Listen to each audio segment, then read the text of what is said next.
Material for the brain. Conversations for thinking bodies.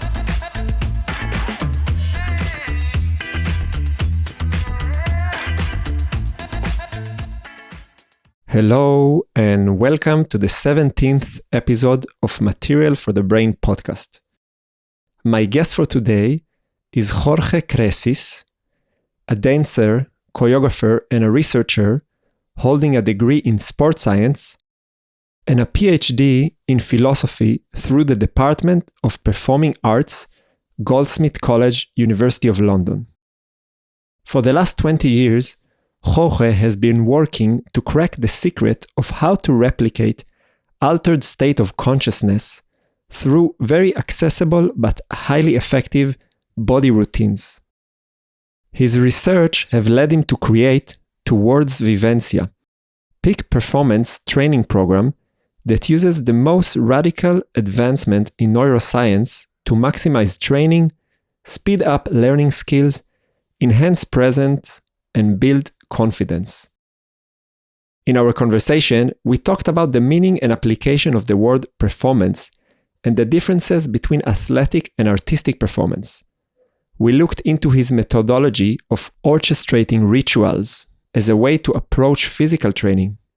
We talked about the ethics that might emerge by engaging in physical education and much more. I really enjoyed his openness and ability to confront disagreement, and I learned a lot from his unique way of thinking and articulating ideas. So without further ado, here is Jorge Crecis. Hello, Jorge. Welcome to my podcast. How are you? I am very good. Thank you for inviting me. Glad to be here. Yes, I'm pretty excited to have you here.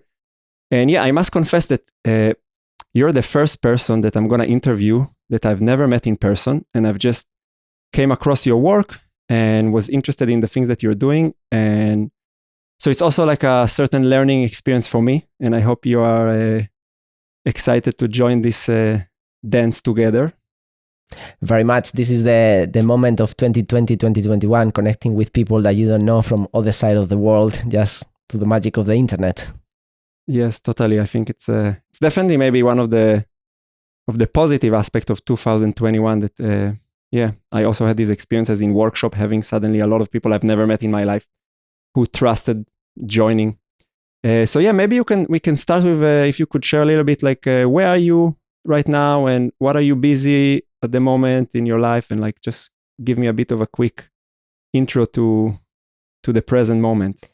Sure. I have been a UK-based artist for the last 12 years. Before that, I was in Belgium, but I'm Spanish-born. And right now, I am in Barcelona physically because with the lockdown and the whole situation, I decided to spend this time with my partner rather than being just hidden away in a small room in London. I just decided to come here and spend a bit of time with her. So if we need to be in lockdown, I prefer to be with her.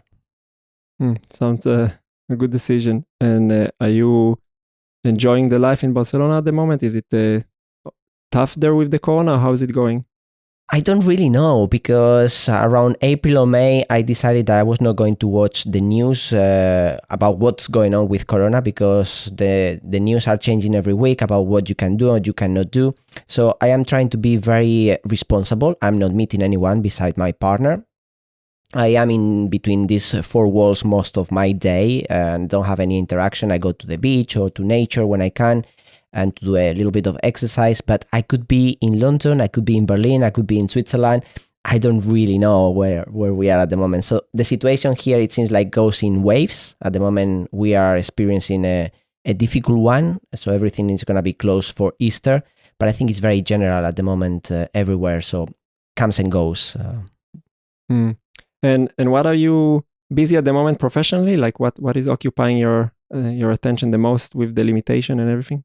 Well, those limitations open a lot of doors for us because we've been working online for the last 3-4 years. So when the lockdown happened here in Europe in March, we have the expertise, the human power, the infrastructure, and the knowledge of or the experience more than the knowledge. You never know enough of how to translate dance training, professional development into this online shape. So we didn't hesitate, and we just start offering lots of different classes for people to keep physically active, but mainly mentally connected to the community, and to have a grounding experience of, okay, I know this teacher, I know what I'm doing, even if it's in a small space in my room. So since March, we continue the work of Towards Vivencia, kind of like my company, and the online training in peak performance presence, which is kind of like our main work over the last 3 years. But also we combine with inviting teachers to our online academy of people who are very like-minded. It doesn't matter what kind of dance they do, but there are people who push for that idea of dance as a way to train empathy, compassion, resilience, being grounded. It's people who has been pushing the boundaries of what dance can do at the human level. So we are organizing lots of different classes, also 3 months courses. We have our Towards Vivencia training. So yeah, lots of professional development online, which I'm really enjoying actually, because I know it's difficult and I cannot wait to go back into the studio. But I also can see the huge benefits and the lots of barriers that we have destroyed this year for dance to continue developing in different areas and different ways. And yeah, first I'm quite curious, like what brought you to start building online platforms before Corona? Because I was exposed to it, I would guess like in 2018. Not that, of course, I was aware that there is possibility to study online, but more like professionally, I got really interested in that, starting to develop some kind of online courses and going in this direction. But I'm curious because I know that it's not that common, because dance as a practice, in my opinion, is a lot about experience. And of course, the experience of studying online is always in the context of you sitting in front of a computer to some degree. And whenever I meet somebody who is also interested in that, I'm curious, like, what was your entry point to consider online teaching as something valuable? Yeah, I think you're very right. Being in the studio, I mean, dance practice is something very much experiential, but it came out of frustration, because what I've been developing over the last 20 years is that practice on how you can train performance presence. And I put a lot of emphasis in the word training. I came from sports science, so training in sports science has a very clear periodization, has a very clear build-up, has a very clear structure, has a very clear duration. And in dance, we are very used to take a very, very specialized workshop for a weekend, for a week, for maximum a month. And then, of course, something gets archived in our body, but we don't have much opportunities to develop those skills in depth unless you are in the same city than those teachers, or you enroll in a very specialized program in Salzburg Experimental Academy of Dance, or the place, or organizations that they do that. So because I was going to different parts of the world, and I was developing these little workshops of 2 days, 3 days, 5 days of performance presence, I came out with the idea of, okay, how I can provide a way for these people to continue training, for them to not only have an introduction of how this training is, but actually that they have this consistency. And I know that physiologically, you take between 9 to 18 months to have a physical change in your body, even in your nervous system, the neural patterns that you create. So therefore, I decided to create this 1 year online training for people to continue working in this performance presence, to have a very clear structure, a very clear continuity, and also the community support for them to do it. Because we all know that in order to develop your stamina, you need to go and run every day. But it's not that easy to wake up at 5:30 in the morning to go for a run. It's much easier when you have a friend that knocks on your door and says, okay, let's go for running. So this online training came a little bit as an answer for that friend. Okay, now we are going to be working on commitment or unitasking. Therefore, we suggest that you do this for the next 2 weeks, and we're going to be helping you to be accountable to do that. That's where it comes out. And we started in 2018. And now we are about to open the 10th edition. So every 3-4 months, we open an edition. We have around 20 people. So we have around tiny bit more than 20. So we had already around 300 people going through our 1 year training program.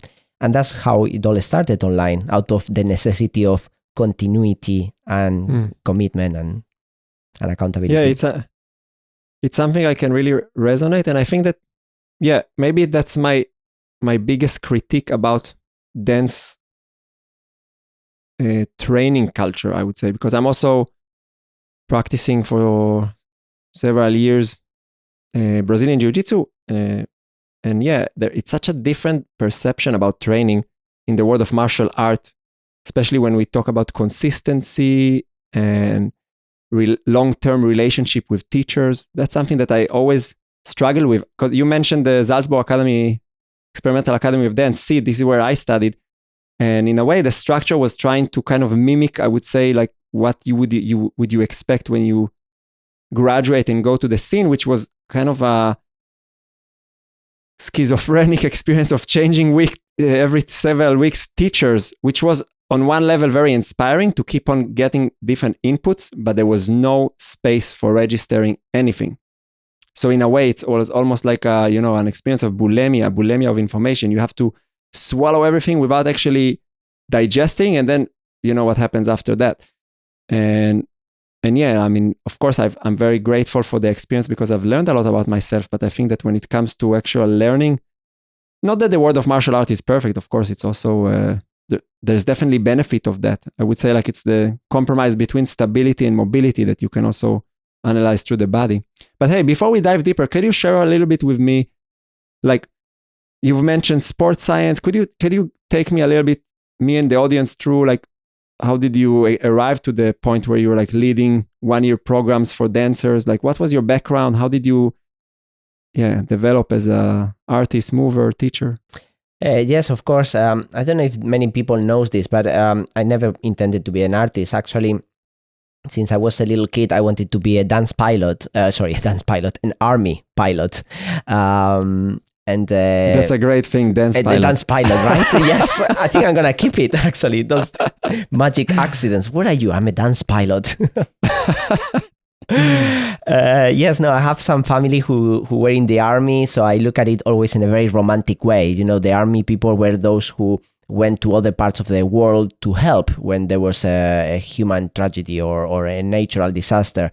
I never looked when I was a kid as the army of those people with weapons that create conflicts and violence. Therefore, I always wanted to be a pilot. I intended to get into the academy, but I couldn't because I have scoliosis. My spine is twisted. Therefore, I tried to be an engineer in order to go into the army afterwards. But I started aeronautics, and it was not for me. I didn't fit in. I was not happy with the studies. So I decided to start sports science because it was something that I was just being very physical. I did martial arts when I was a teenager, and it was something very, very close to me, the physical part of the body, of the human being. And in second year, we had as a subject dance because it was something that you had to go through it. And I really enjoyed it. It was only one term, 3 months. And by chance, totally by chance, by that time, I was going out with a girl who was a flamenco dancer. And she told me one day, well, come to my academy. They have some dance classes for adults that they've never done anything. And honest to God, there was the only moment that I think a divinity opened the ceiling, appears and told me, you really need to do that. People were dancing to a soundtrack of Tarantino, Reservoir Dogs, the film, and I just saw it recently, and they were dancing to this music. And it was similar to sports science, but they did it without any purpose. In a sport, you need to score so many points, or you need to run from here to here in so many seconds. Dancing was completely purposeless, which was amazing. It was just for the sake of doing it, which was incredible. So I was really hooked up. I went into the conservatory in Madrid. I studied there for 4 years.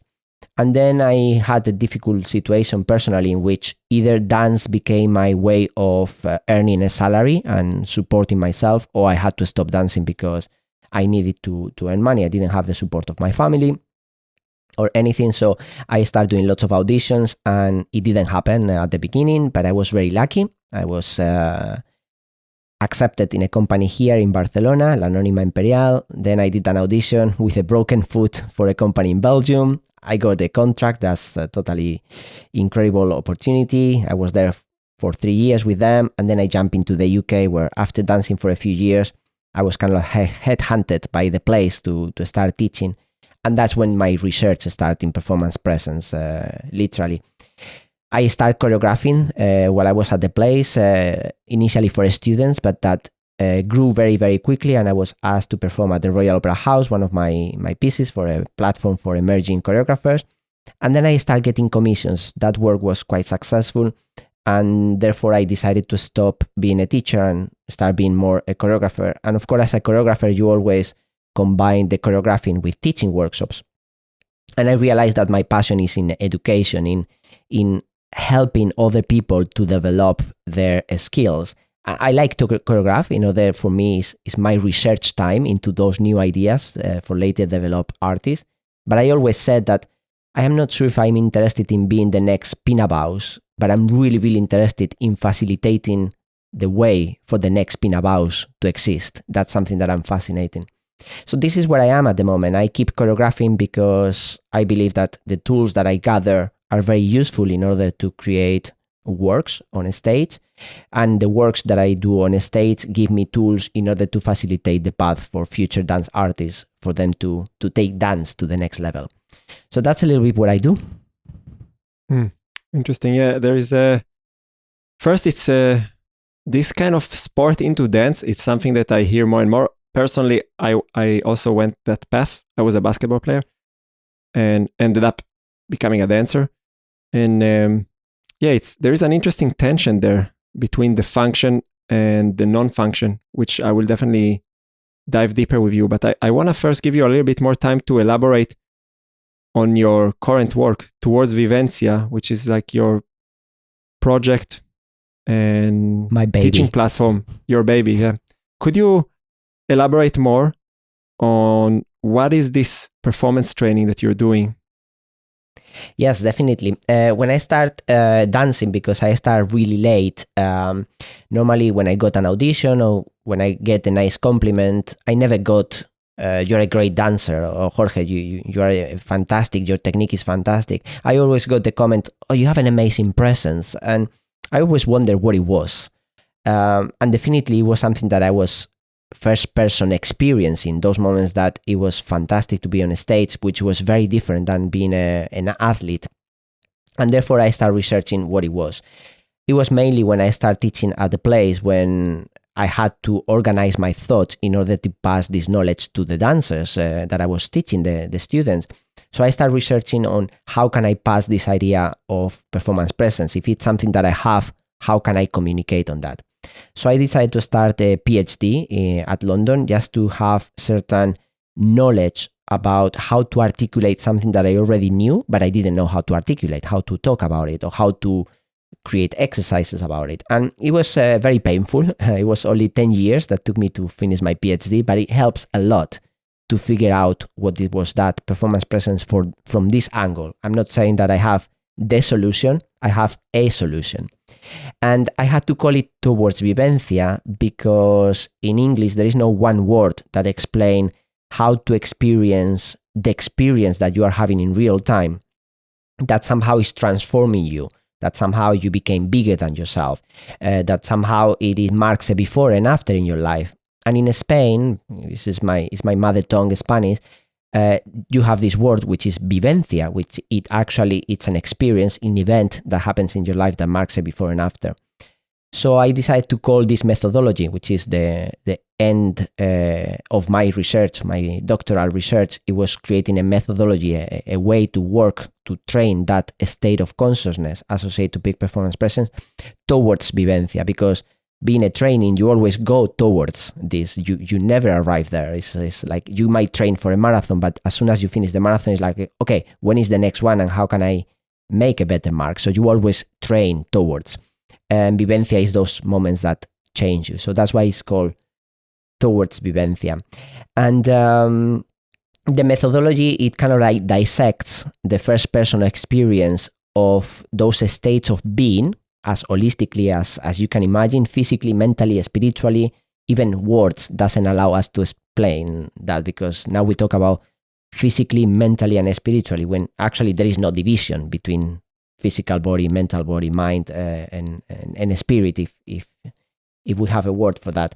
So I create a methodology for people to train that perception, that experience for themselves when everything works on a stage, on classes, or when you are working towards something. You know that those classes, those training, those choreographies are somehow changing you. I don't know if you can imagine yourself being the same Matan if you would have continued being a basketball player or a dancer. The experiences that we have kind of like shape who we are. And what is interesting is actually we can design those experiences for us to transform our nervous system, patterns of behavior, our identity, almost at will, which is fantastic, is where the new research about neuroscience goes. So how we can use dance in order to create those events consciously and willingly that transform us towards the person that we want to be. And that's a little bit my research, how dance, how physical actions can tap into your nervous system to change your patterns of behavior and identity at will in the direction that you want to go. Great. Thank you for this introduction. I have many questions. Go for it. So let's start and see how much we managed to cover. So first, I want to start with the word performance. I think we can understand it from different. If we look at different practices, there is a different context and a different meaning. So I think like if we are looking from the artistic perspective, it's the moment where I'm present in front of somebody who is watching me. Would you agree with this definition? Like very broad definition of performance. You're doing something and somebody is watching you doing that thing. Not fully. I had a big discussion through my PhD when I defined that performance is defined by what you experience as performance, meaning that it is not an event that needs to be defined by where you do it, a theater, a studio, or in front of who you do it, an audience, a video, a camera. It's not defined by the external conditions, it's defined by the person who goes through that experience. So I might have a performance by myself in here in my room because that performance is somehow transforming me, or I have the experience that I consider the experience of performance. So I always look at it as a first person experience rather than defined by the context. Okay, I mean this could already, I mean just this differentiation, I think we can because I would have a little, I would challenge you, because for me it's like it already opens the notion that my personal experience can be detached from the external circumstances, and if I'm experiencing that I'm performing, therefore I'm performing even if nobody is watching me. And I think that this line of thinking, of course, I would be curious to see like why would you want it, but I can also see a lot of I would say like problematic things that could arrive with it. But before, let's wait a minute before we dive, because I do want to kind of ask the previous question. And so let's hypothetically agree on my perspective, even if you don't agree. We disagree later on. We disagree later, that there is a differentiation between performance in the world of sport and in the world of performance art. That in the world of sport, performance can be equivalent to the outcome that you're producing from your efforts. So like, a good performance doesn't mean that I've been, it doesn't matter if somebody watched me or not. It matters what I've generated. So I can have a great performance while I'm training, even if nobody is watching, and I can have horrible performance in front of the audience. It doesn't matter. I'm still judging the performance based on my outcome.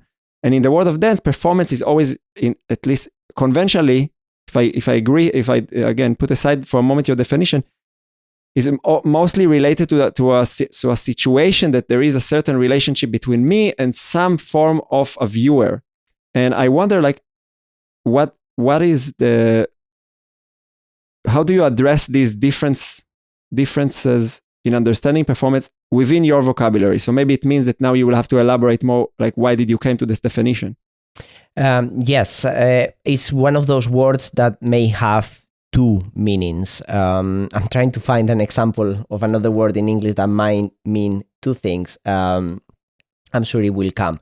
But yes, I would be, in my way of using performance, it would be much closer to the athletic performance when you are more addressing the outcome of it, and the outcome of it in dance or even in cars. What is the performance of this car arriving from 0 to 100 in however many seconds, or the performance of this artist or this worker? The performance of this worker throughout the last 6 months has been positive or negative. My meaning, the one that I use about performing, a state of performance, is close to that, is closer to the outcome, because it is how we experience that event. In this case, in our case, because we are dancers, the dancing event. However, I very much recognize, and I use it every day, the word performance for being on a stage or in a small theater, in a small studio where you have an audience or a camera, or you have a viewer, and therefore you are presenting something. And I can see that they can be a performance, looking at the outcome, within the performance of seeing, of being in the theater. In Spanish, it's much easier because we don't have the word performance.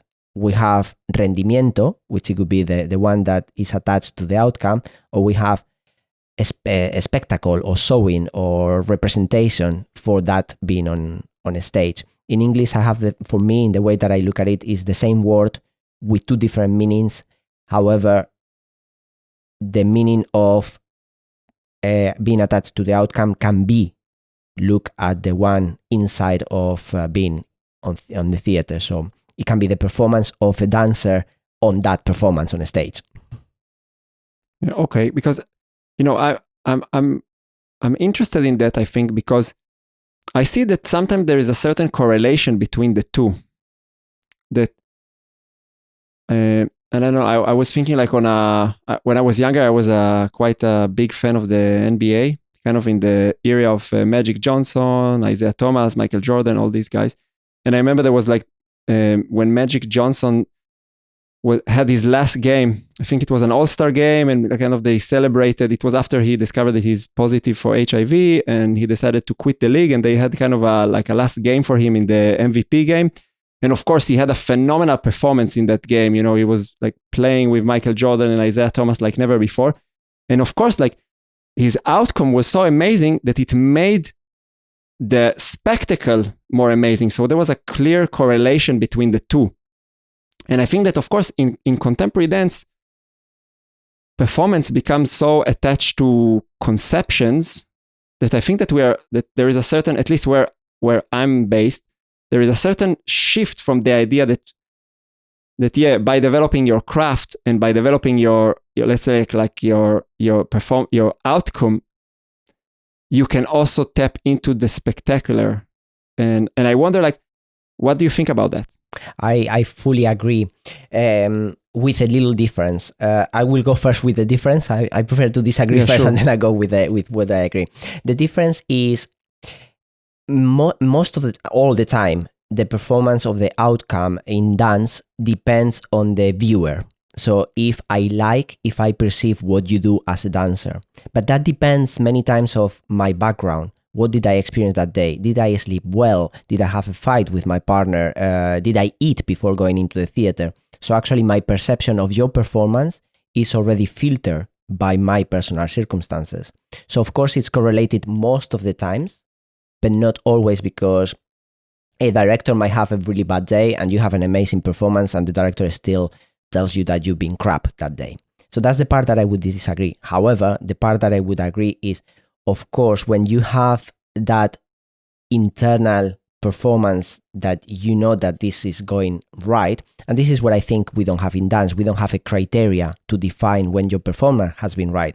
Actually, the initial title of my PhD was When Performance Was Right, because I was kind of like creating a criteria for dancers to know if their performance went right. outside of, did I did the releve correctly? This pirouette was good. What was the state of consciousness that they were having for that performance to see if it was right or wrong? So yes, what I think and what I have experienced also is by training that performance presence or that state of consciousness associated to that experience, or by people who are very naturally gifted in that idea, normally are those people who are picked from outside thinking you have an amazing presence. And in the way that you are talking about, it happens a lot in gymnastics when the athlete has that motivation, that commitment, that playfulness within their execution. The panel, the member that they are giving them the mark, observed and perceived that because it's happening something in that person that it always goes beyond that. So yeah, fully agree. When that happens inside, it definitely spills out. However, not all the time that it spills out, people can perceive it. Okay, yeah, no, I see your point, but there is something that I want to make sure that I understand you correctly, because so on one hand, you said like that you perceive the idea of performance as something that is internal. So that it means that there's a certain level of subjectivity. But on the other hand, you said like that you wanted to create a methodology or a system that a dancer can evaluate their own performance almost on an objective way, like it was correct or not correct. Can you tell? It sounds for me contradictory, but I like. Could you explain that more? Because it's very interesting how to negotiate this kind of objective into the subjective. Yes, I'm going to put an example, a very, very clear physiological example. If you tell me that you are thirsty, you have an experience of yourself of how thirsty you are, but I don't. Therefore, you know if you can wait for another couple of hours before you drink, or you are about to die because you really need to drink. This is an extreme that, because it taps into survival, all of us realize. However, not all the time you realize about that subjective need. Sometimes we have a huge headache because we haven't been drinking for an hour. Our body has been telling us what we needed, but we didn't listen to it. We didn't have the tools, or we were busy with something else. And drink is something very tangible, very easy. But how do you measure, or are you aware of how much you love someone, or how present you were in a performance, or how, I don't know, many other subjective experiences? So I was trying to find landmarks. I come from sports science. I'm a control freak. I need to know, I need to touch. So I was trying to come out with criteria for people to assess how was their experience, try to make sense of their experience, and therefore have tools for their experience to be better next time. So yeah, it was a way to assess, evaluate a personal first-person experience, which is still towards Vivencia. It gives you the tools for that, for you to decide if that's the right way that you want to perform, or that's the wrong way that you want to perform. Therefore, to have the possibility to adjust and create a change in your next training, your next class, in your next show. Interesting, yeah, because while you were saying it, I was trying to kind of go through my memories and see if I could relate to it from a first-person perspective. If I had a performance that felt horrible, but everybody was cheering and telling me that it was the best. And I don't know if I could pull up something like that, because I think that there is certain correlation. But what do you think? Do you think that you can feel very horrible about what you've done when it comes to stage work, but that it will still be perceived as your best show so far? I think it can, because I go back to the idea of the criteria. What are we measuring? What is bad and what is good? So if I am the director of a piece or the rehearsal director, and my goal is that you are absolutely precise and very clean, and you hit the music when it needs to be hit, and hit when it needs to be hit, and the lights and things like that, and you've done a fantastic work in that sense, I can come out and tell you, you've been incredible.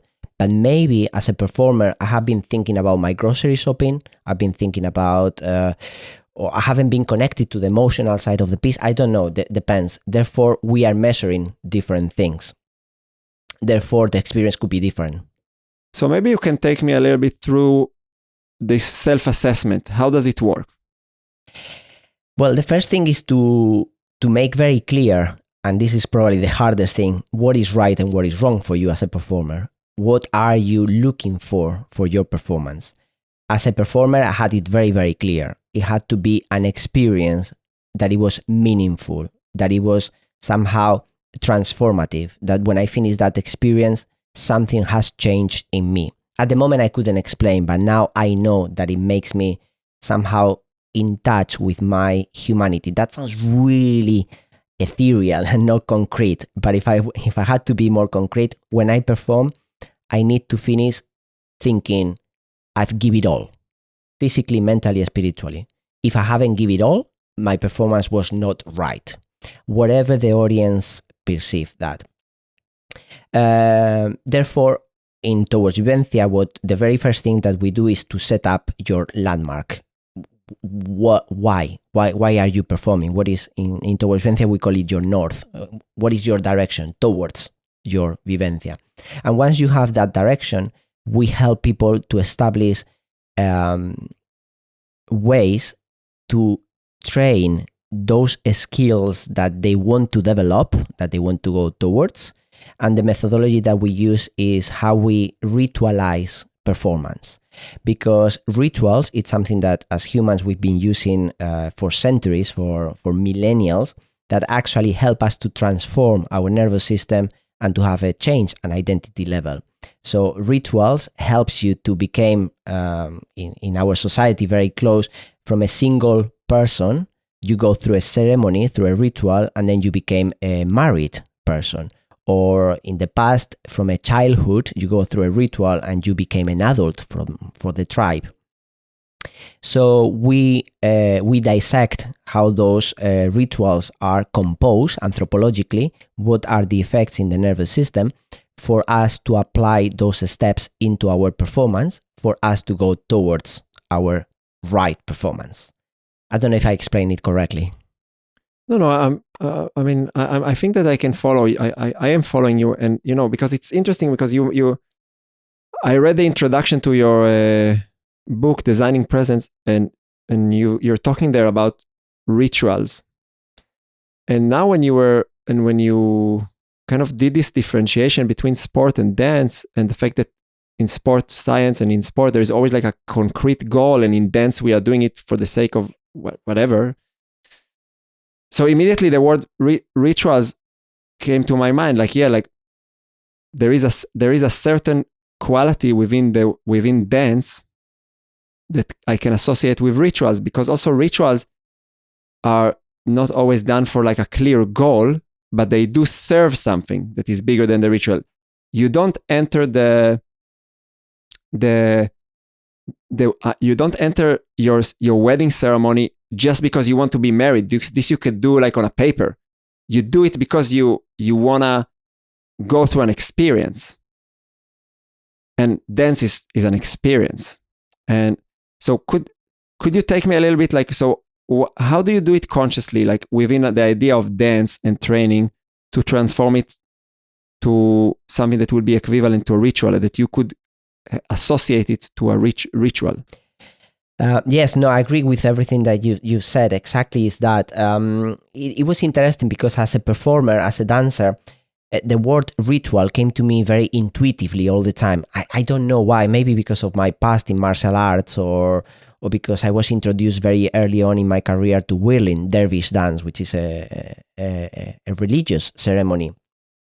And therefore the rituals always stay in my head, and had to do something with the commitment, with the respect to the actions that you're doing, with the sacredness about what the actions that you're doing.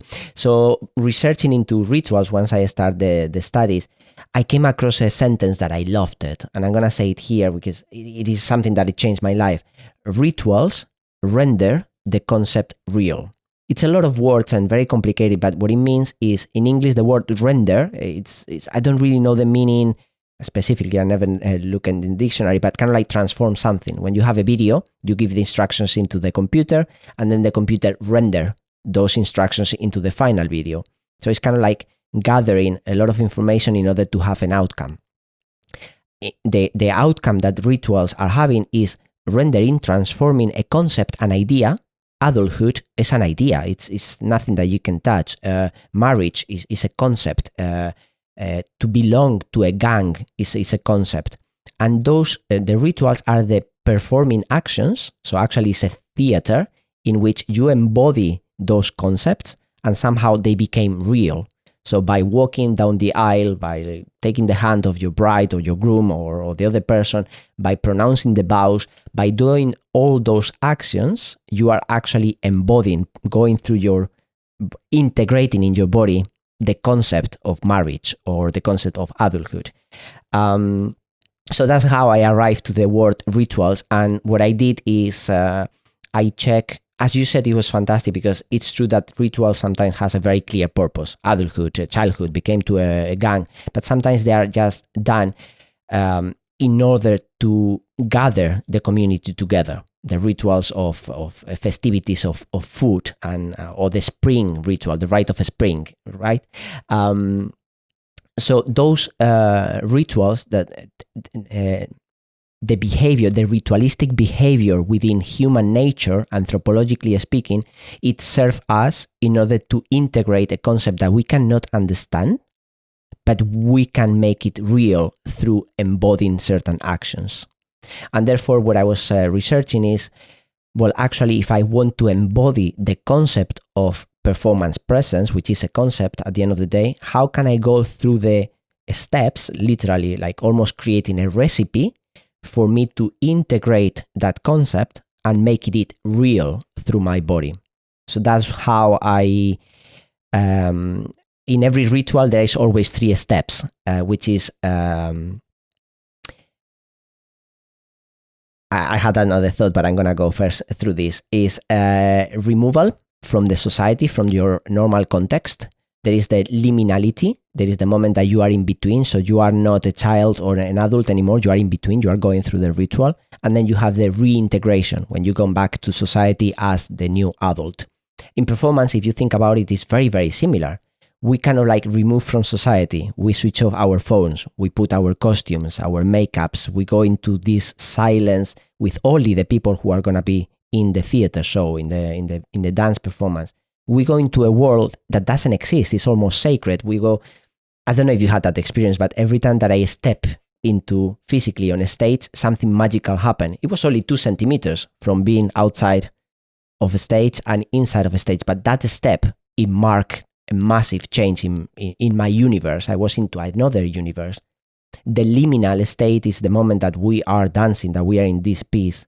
And therefore, later on, we have a reintegration in society when we go to a bar and have a drink and talk about the performance. And somehow, I don't know if it happens to you, it took me a while to be able to go to those bars and to reintegrate with people. I was going through a process. So it's very much ritualistically.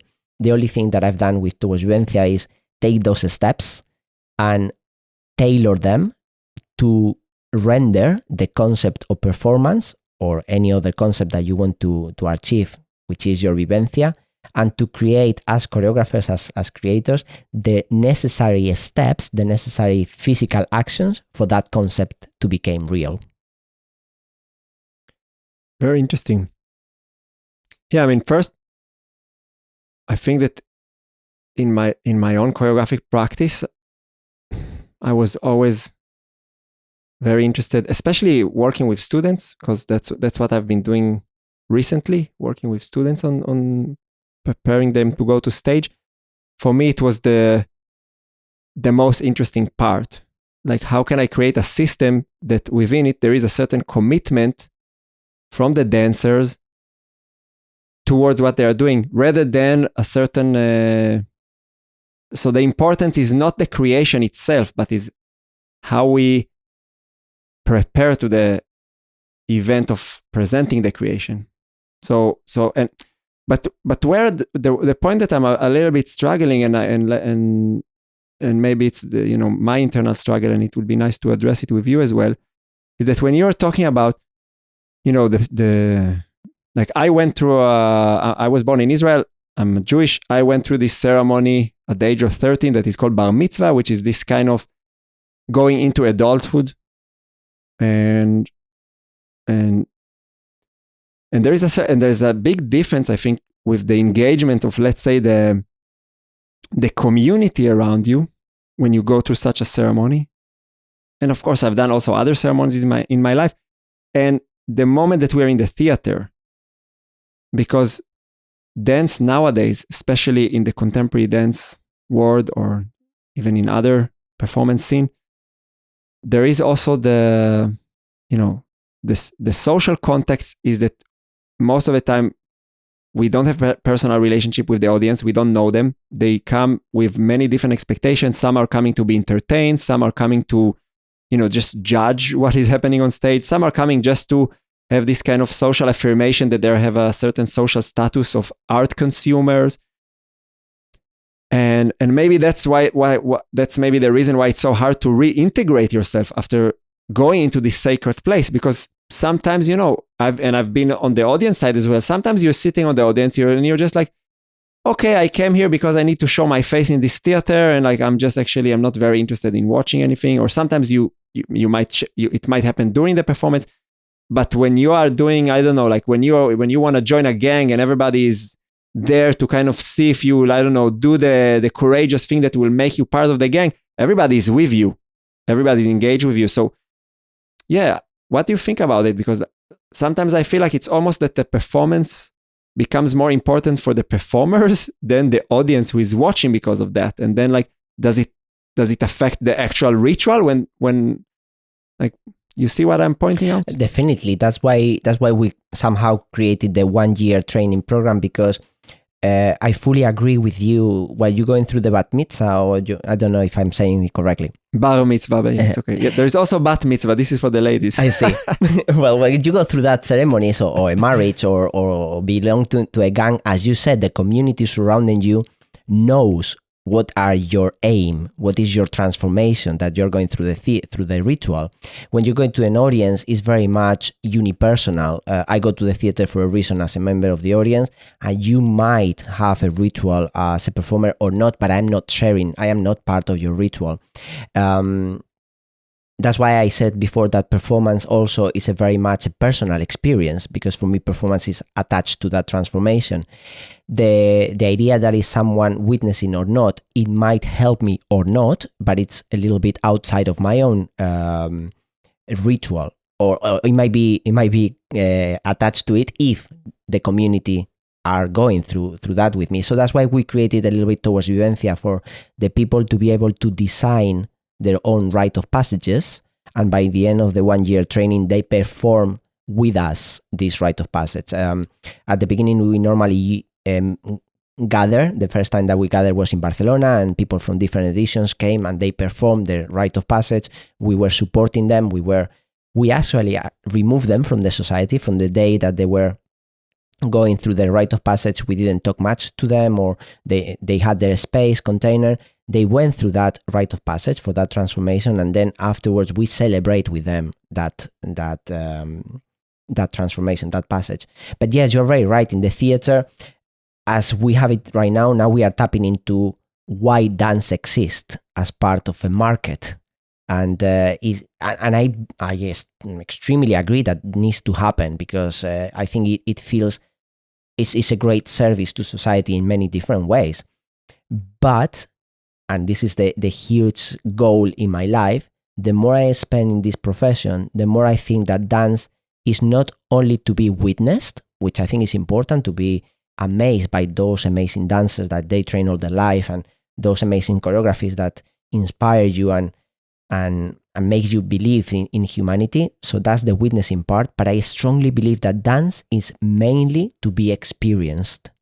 So the more as dancers we can pass that experience of getting in touch with your full self through movement, which I think at the end of the day is what dance is for me, the more we will be serving society through our profession.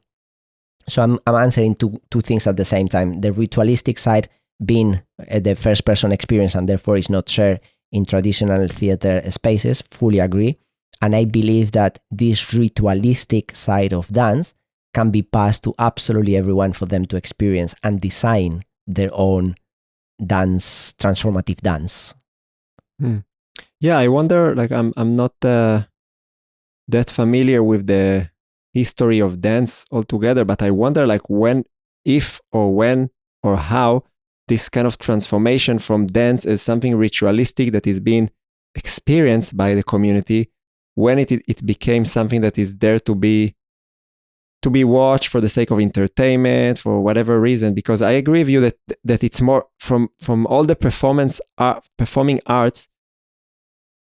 I think that dance is its power is more when you experience it directly. Like I think music affects them. Like everybody's been affected by music.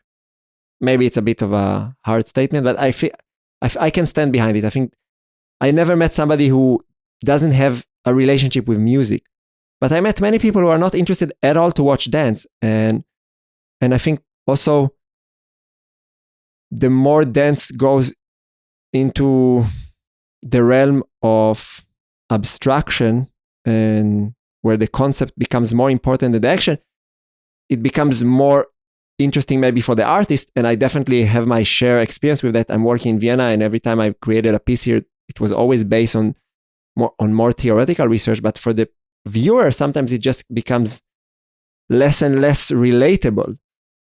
And there is I can say that I've been really moved by really few dance pieces that I've watched,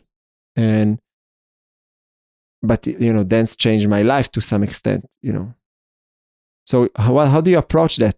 How do you make it more accessible? Because like towards Vivencia, as you said, like it's aimed for like professionals. But how do you want to engage with like the people who are not trained in dancers?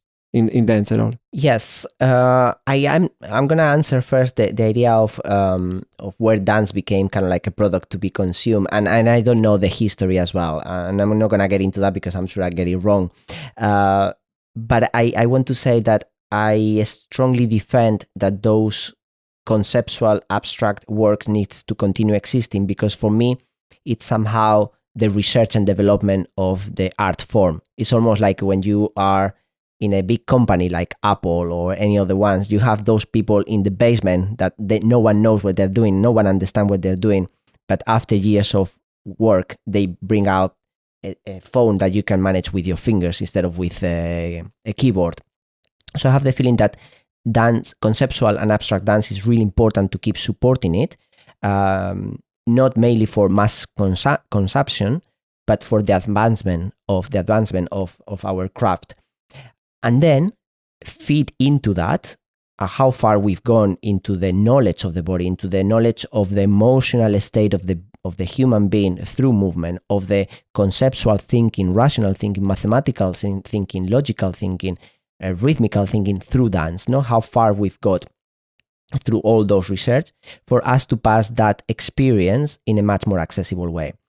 So answering what are we doing in Towards Vivencia in order to do that is, I am focusing in the professional dance community at the moment because it is my circle, it is my family, it is the people that, when I talk about performance presence through movement, are the ones that are immediately interested because they know intuitively what I'm talking about.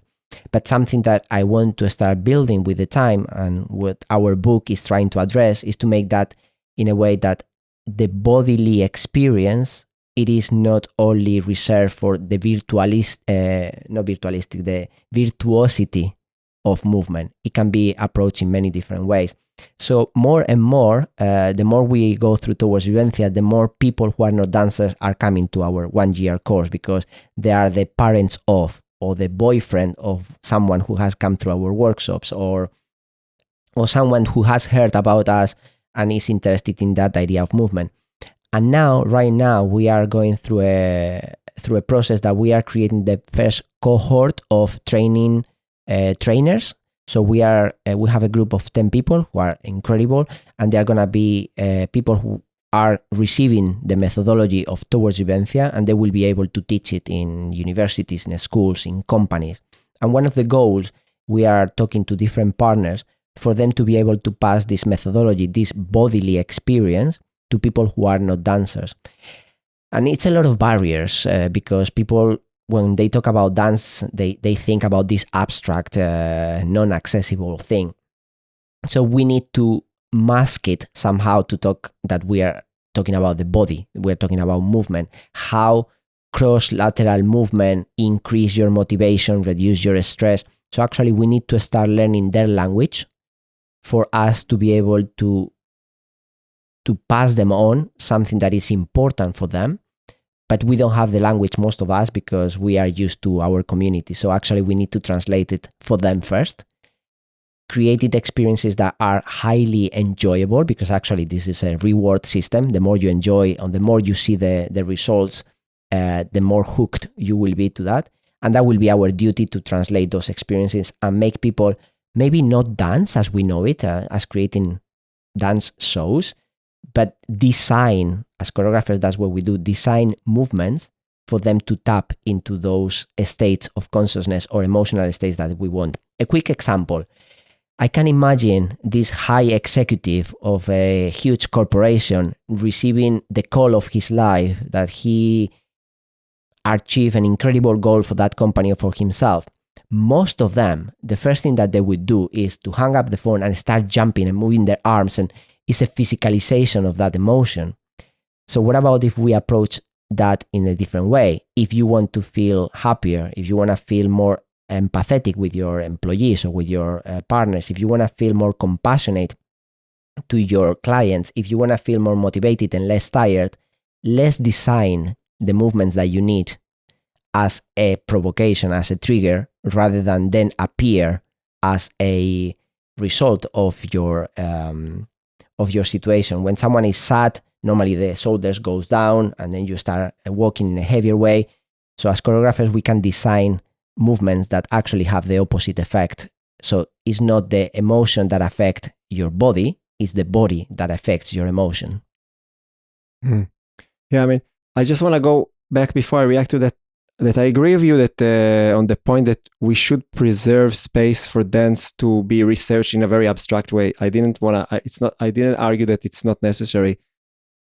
I think that there is maybe what I'm trying to say, that, and maybe on that we can agree, that the utility of that is in question, because if we invest, like if we look at dance, at least in Vienna, there is the luxury that dance is publicly funded. So if we as society decide to invest money in order to make research around dance, but then the result is that we just produce, like, we have this kind of market that demands more and more new production, and most of them are unrelatable. So then, like, what are we actually doing?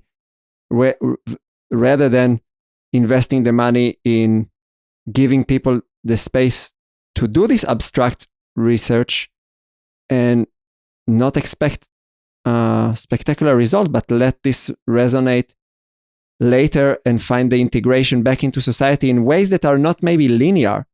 And sometimes it's incredible, like how like linear thinking can limit us. And I'm sure that, like in the essence, I think that the importance of dance is because it's a creative act. I'm going into the unknown and I'm engaging in creativity. And what is more important for society than cultivating creative spirits for future unknown problems that needs to be solved? So yeah, if we completely castrate it away, how the hell do we gonna solve the problems of the future? So no doubt that it's important. But I'm really questioning the necessity of pressuring artists to constantly create these shallow products that don't give any meaning to anybody. And, in Vienna, I've noticed that the majority of the people that comes to the theater is other artists. And most of the time, what you see is just the kind of interrelational relationship between the artists and what they think about themselves being manifested in their reaction to each other's works. And that's really like almost like just you come and notice the dance politics. So yeah, that's I think really not interesting for nobody. It's very endogamic and incestuous, isn't it? Yes, it's just a shame, because I think that dance it has a transformative, it can be used in such different magnificent way. And I think that what you've said about the CEO example and So when I started dance, I went through the contact improvisation world, and I was not a professional. So for me, dance was always related to non-professionals before it became something that I did professionally. And my teaching practice started in the contact improvisation community. So before I was teaching in dance academies, I was working with people who don't have background. And what I'm interested to ask you, because you've mentioned the problem of language. Okay, so for us, certain things are they have a clear meaning, but the first problem that you associate when you try to convince somebody to join something that comes from dance is the question of like, why should I do it? So then you need to take this kind of utilitarian approach and start of breaking down like, what's the utility of it? But in a way, the challenging thing is that's the thing that is sometimes most is like the magic of dance is sometimes within this realm of mystery. No, that it's not that linear. And I went through this path and I struggled so much with this kind of conveying the meaning behind the thing that doesn't have a meaning. How do you experience it? How's it going for you, actually? It's really challenging. It's almost like you are promising the kingdom of the heavens on earth, but no one has seen it before, because it's an experience. It's what you said, and we are used to very extreme, immediate satisfaction. Twitter, 120 characters, everything is comprised there. Instagram, a picture that says everything and give you likes, and that's a satisfaction. You want to watch a film, you have an incredible catalog in Netflix and Amazon. And so we are in a moment that in history probably is the most comfortable moment that humans has experienced, at least in the Western world. I know that unfortunately there is only a percentage of humanity that has all access to those commodities. But those people actually who has access to those communities, the people who need the most that necessary discomfort, because let's face it, dance sometimes is uncomfortable. It hurts the body, you get it wrong. So it's extremely challenging what you're saying, how to convey something that actually is purely experiential, that you only get how it transforms you by experiencing it. And I always put this example, it's almost like you give the seed to a plant to someone, but they don't know what is the plant that is going to appear. They don't know how long it's going to take to appear. They don't even know if it's going to appear, how many times you put a seed in the soil and it doesn't appear anything, it doesn't blossom. So with dance, it happened the same. You have to put many seeds, and one of them, two of them, three of them. Luckily, we have now the methodologies and the knowledge for more seeds you plant to have the right techniques for them to blossom in the right way. But many times they don't. And as you said, in a utilitarian world in which the companies are being measured by how many time I spent in doing this, how much money I spend in doing this, and how many results I get by doing it, it is almost impossible to convey what we do. So I don't have the solution, unfortunately. We are working on it. And my approach at the moment is try to talk their language somehow, for them to at least to give us, to open the door for them to experience at least a few times. And therefore, by experiencing, now we already have more possibilities for them to be able to continue. And the other one that I'm hoping is actually, I dream of populating the world with more professional dancers. We are in a moment that I think professional dance is at risk because less funding, because of people are worried about their incomes, because there are less opportunities, because it's harder.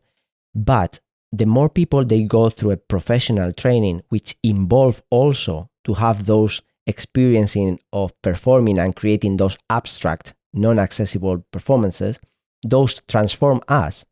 And hopefully, by me being that transformed, somehow I can pass that knowledge in a indirect way to the person who is with me in the bus, and then, or with my brother, we have a lot of contact. And my brother is a tiny bit working differently in his office. And by him working a tiny bit differently in the office, his boss works in a tiny bit different way.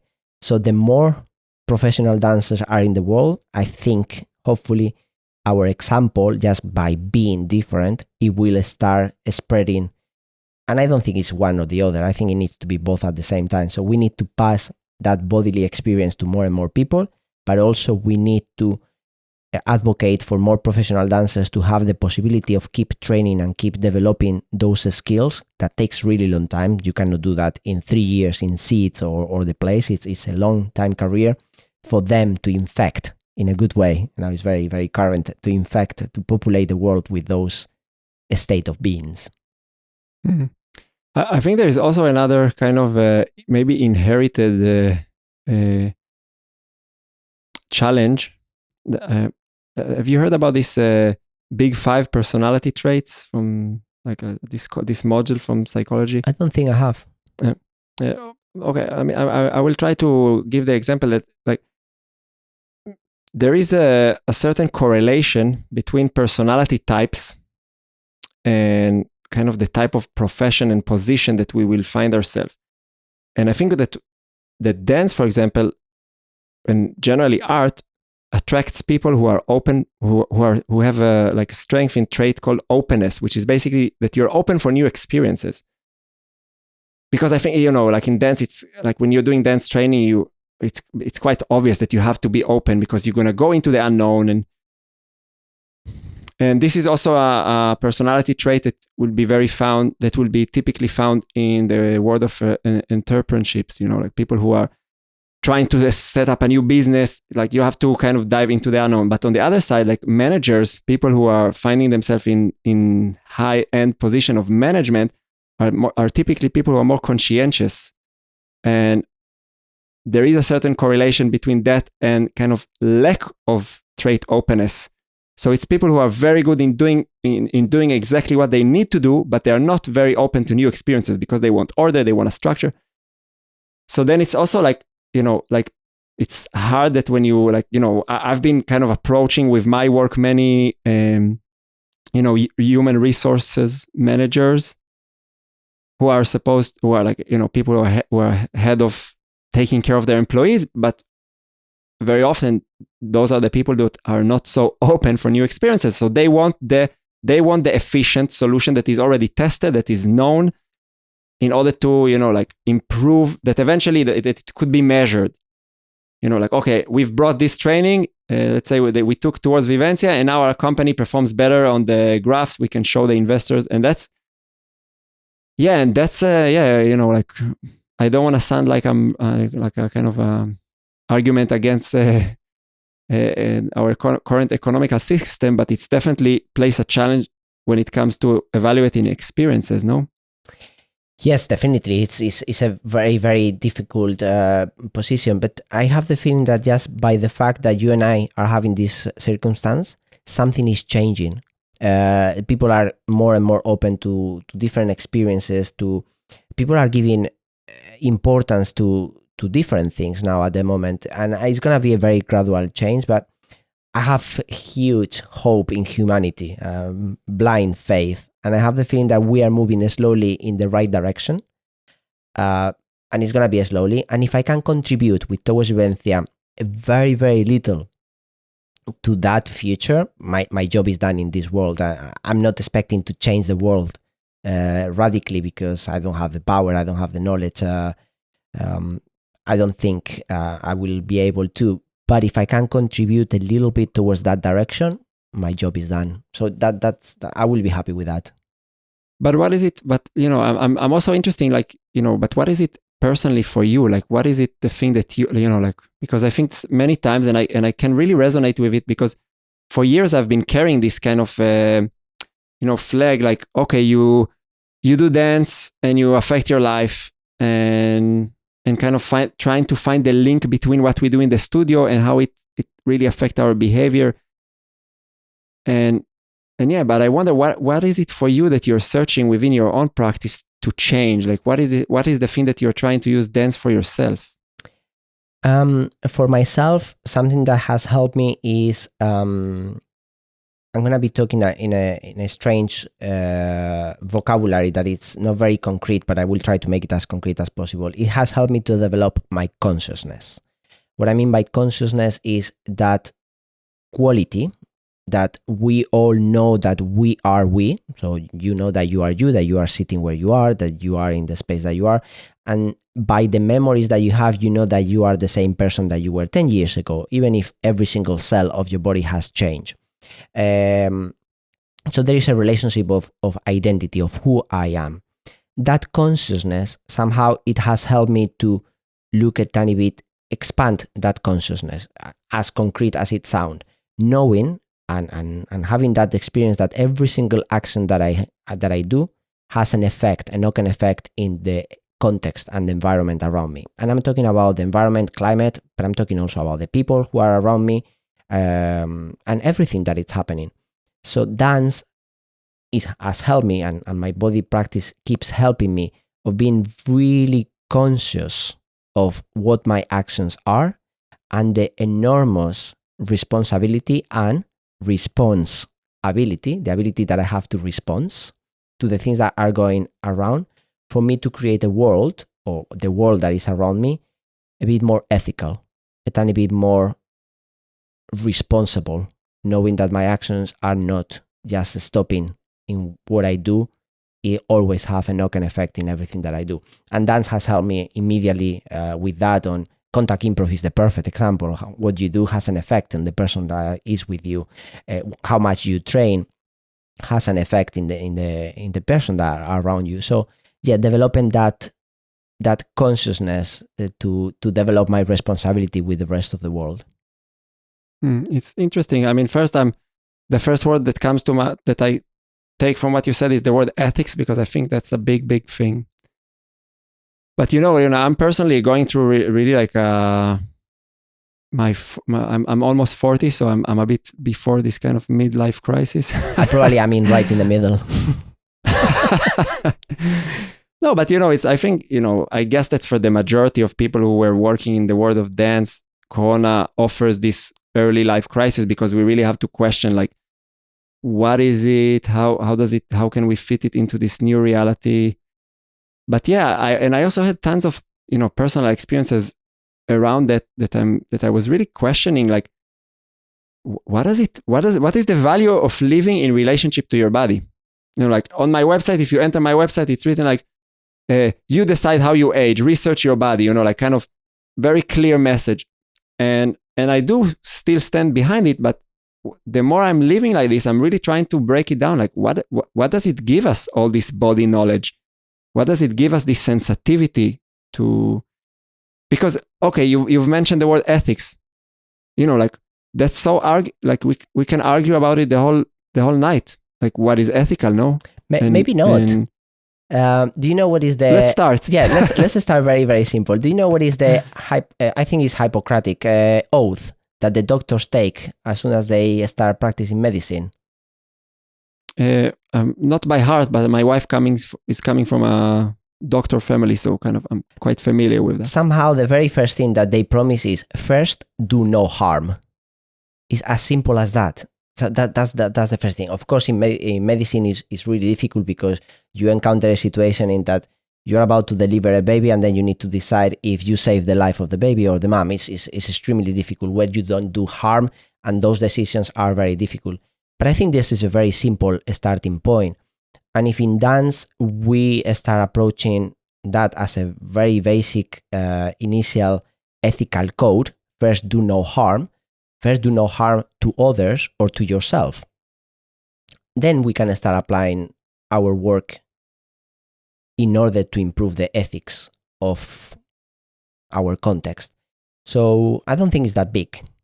But before you mentioned something that that I would argue that that would contradict it, because like, and this is something that I feel that becomes more and more present within the politics that is present in dance circles, is that the notion of my subjective experience is more relevant than anything else. So if I feel that what you did was something that harmed me, therefore it's objectively true that you harmed me, even if your intention was not to harm me.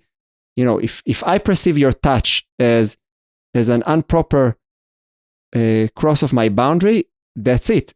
That's the action that happened. And then how this notion of first do not harm can be applicable if the definition of harm is not in your hands.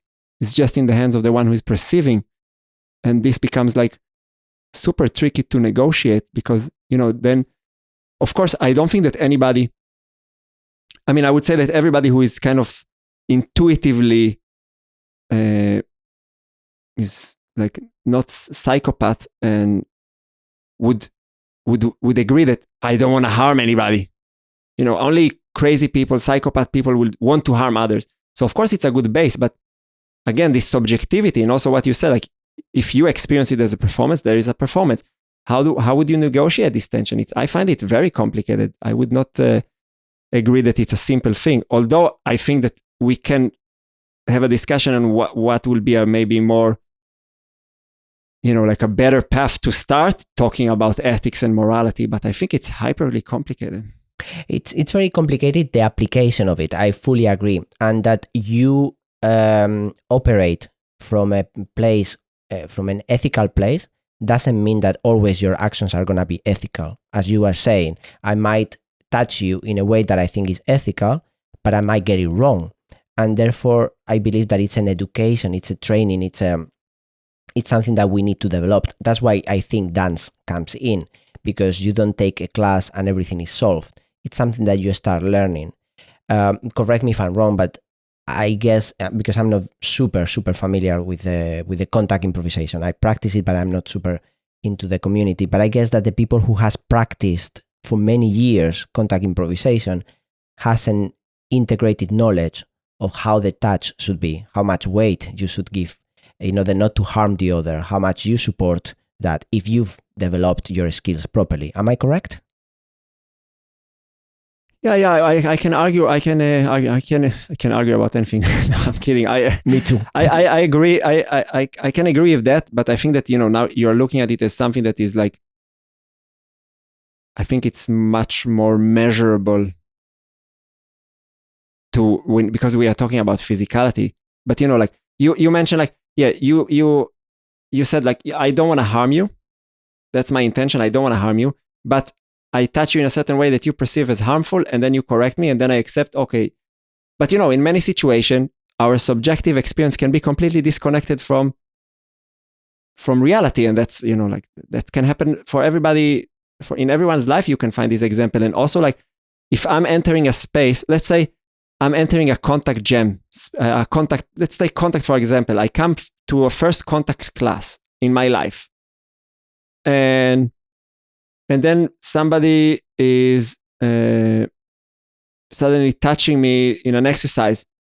And for me, like, I don't know, touching my head is like very personal. And I'm like, hey, what the hell? I don't know you. What are you touching my head? And then somebody tells you, look, like, just focus on the weight. And like, it's not anything personal. We are just trying to, to get a sense of the physical weight of our head and to release it. And then it's like, okay, interesting. So now I can recorrect my own perspective of what is harmful for me. And especially if you talk about people who are not professionals, and most of the time, like, they don't have so much body knowledge and connection to the body. So they, like, I'm always giving the example of my father, which I don't want to sound like I'm ranting on him, but he's a farmer and his posture is not like, he doesn't have a clear posture. So for him, when I tell him to straighten up, he experienced it like you going to a bridge. So it's like there's such a gap between what you experience subjectively. And that's something I'm struggling extremely, especially when you place yourself in a position that you have like power on people, like a teaching position, like you want to support people, and that you need to sometimes, harm them a little bit. And I'm saying harming, like putting them out of their comfort zone, putting them in a situation that, that they're on the border of their capacity to feel safe. And that could lead to harm, but it could also lead to grow. And it's such a challenging thing to address. Yes.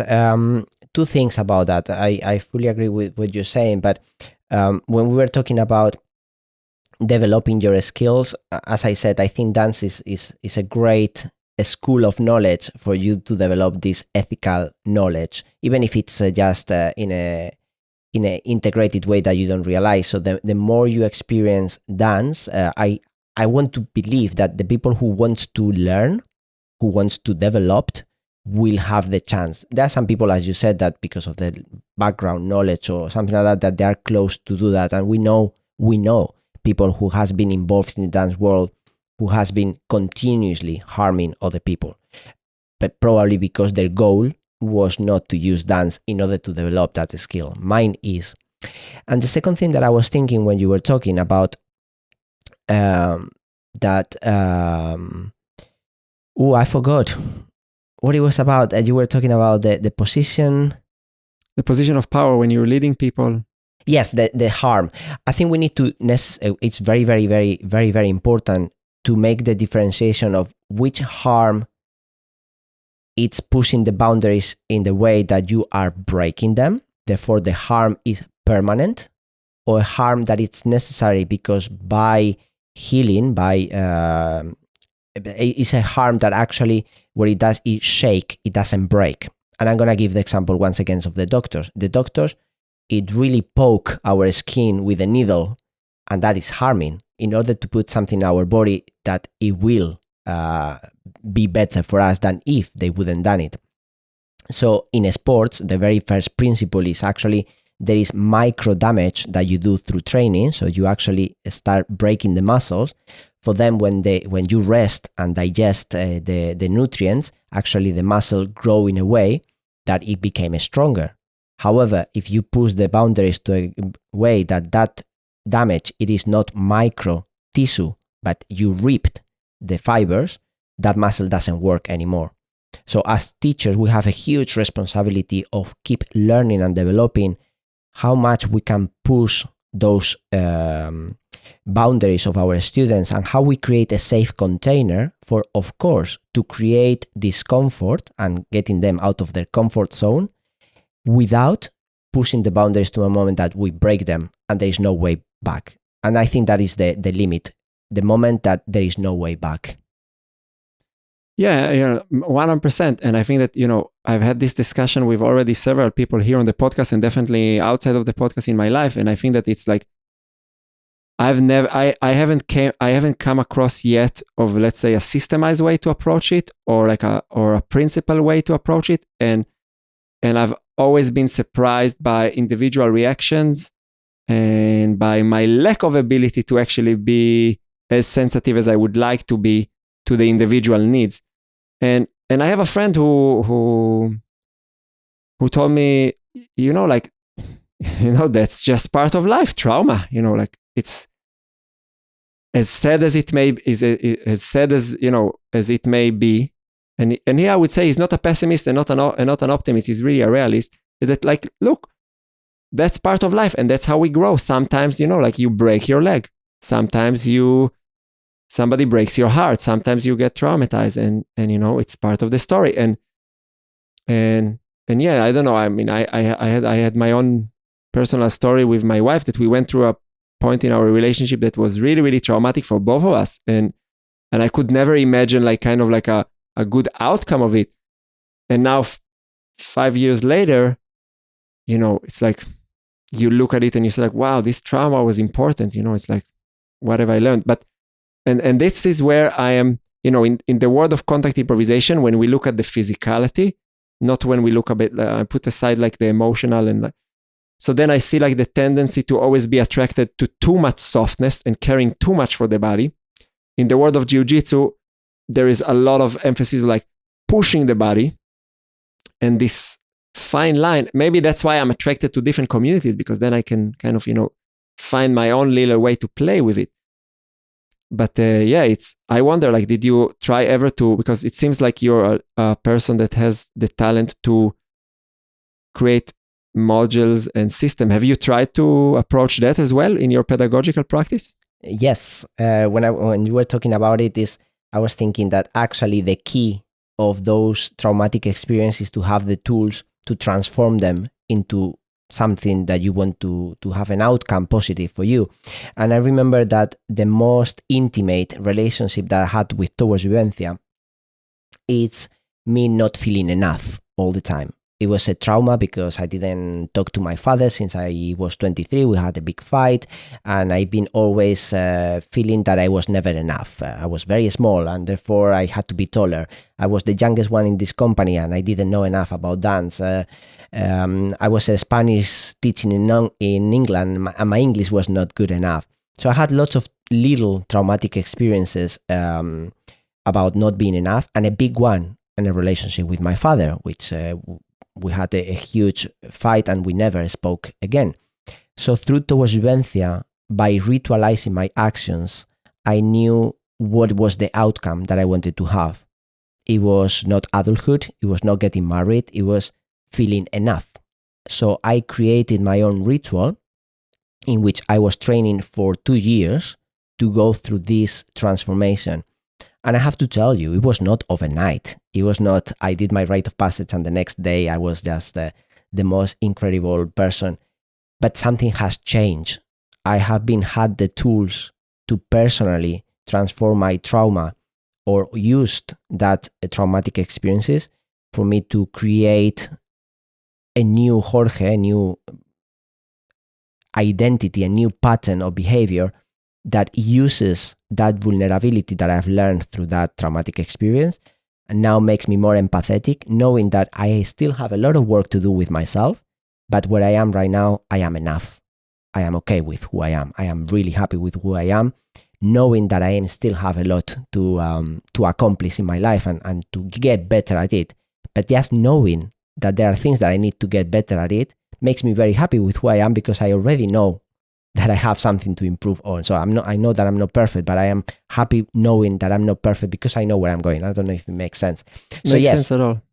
So that's the idea of creating rituals in order to transform those experiences into the direction that you want to render the concept real.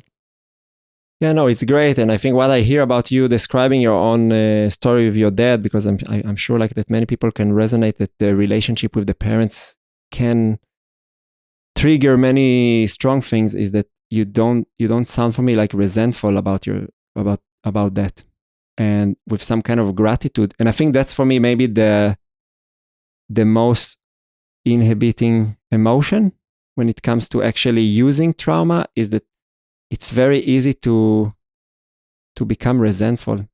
And I was angry for many years.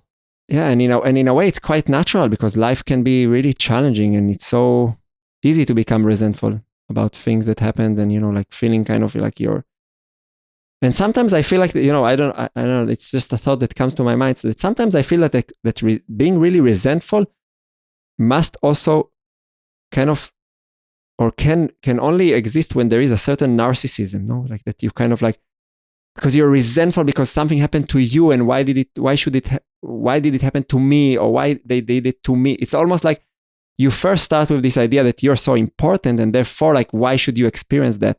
And rather than just recognizing, like, that's the inherent part of life, that we go through things that we don't want to happen to us, and sometimes we get those traumas in order to have some space to build ourselves back up and come differently. Yeah, I never thought about the narcissistic. I always thought about the entitlement.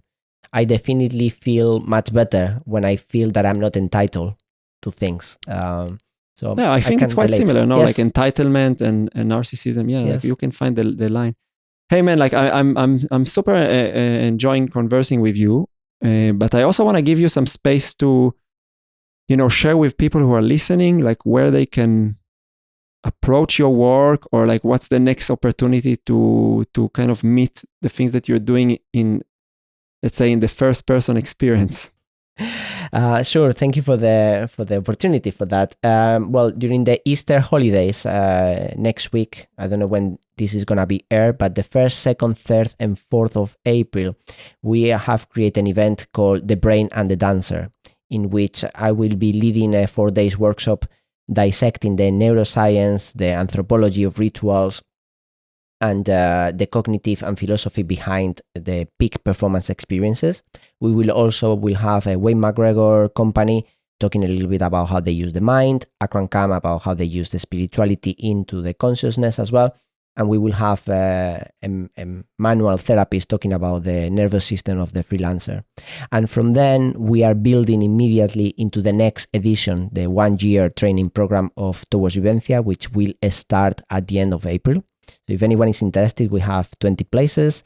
Some places are already filled with people who already wanted to join us. So if you're interested, towardsvivencia.com, and you have all the information there. If not, find me on Instagram, Facebook, and nag me and ask me questions. It's always good to hear from people who are interested in this subject about neuroscience, ritualistic behavior, transformation through dance, for us to build together those better context, more ethical context for everyone. Pleasure. Thank you very much for sharing. I will make sure to link everything in the description of the episode for people who are interested. And yes, I wanna thank you for this really rich conversation. I from my list there is maybe we went through 2 things.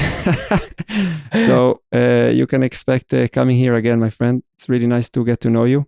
It will be thank my you for pleasure. the openness. And yes, until the next time, have a good evening. Thank you very much for being here, and I really enjoyed this conversation. Really good questions and really poking in the right direction. Thank you very much for that. Thank you very much.